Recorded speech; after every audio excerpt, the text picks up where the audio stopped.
চেয়ারও সে নিতে পারে। হ্যাঁ, আমার মাথার উপরে আর হাত আছে সেটা খুঁজ। আপনি কি জানেন একটা প্রবাদ বাক্য যে বারে বারে ঘুঘু তুমি ধান খেয়ে যাও, তো এইটা তো বারবার হবে না। সেইবার জায়েদ খান মাইনা নিছে, কিন্তু এবার তো আমরা মানব না, কারণ আমরা এবার নিজেরা সাক্ষ্য ছিলাম, সাক্ষাৎ দেখছি আমরা। কারণ এইবার ভোটে কোনো রকম কারচুপি হয় নাই, যা হয়েছে একদম মানে সত্যি সত্যি ভোট হয়েছে, ইলেকশন যাকে বলে। তো এটা তো আমরা মানবো না। আমাদের সমিতিতে এত গন্ডগোল, আর ওই চারটার মধ্যে কি আছে? নিশ্চয়ই এমন কিছু আছে যার জন্য নিপুণ বারবার আঁকড়িয়ে ধরে থাকতে চায়। আমার তো এখন মনে হচ্ছে ওখান থেকে সবকিছু উৎপত্তি, টাকা পয়সা ধন দৌলত সম্পত্তি ওখান থেকে আসছে। নাহলে সে কেন ওই চেয়ার ছাড়বে না? ওটা কি আমার বাপের সম্পত্তি? ওটা আমাদের প্রত্যেকটা শিল্পীর সম্পত্তি। আমার যেমন অধিকার আছে তারও আছে, আপনারও আছে, তারও আছে। তো সে কেন একা থাকবে? এই বছর তো দীপ জলপাই ম্যান্ডেট পায় সে ইলেকশনে আসছে, সে থাক না 2 বছর, দেখি না সে কি করে পারে।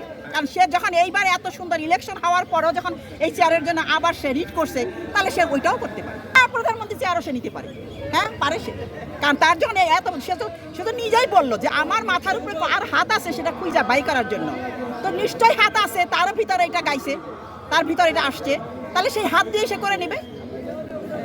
এখানে তো নানা ধরনের কিছু আছে, যেমন হচ্ছে ফুলের মালা যখন গলায় দিল, হ্যাঁ কোলাকুলি করলো, মানে আপনি সবকিছু এটা আমি বলি, ফুলের মালা যখন গলায় দিছিল এটা 1 মাস আগে।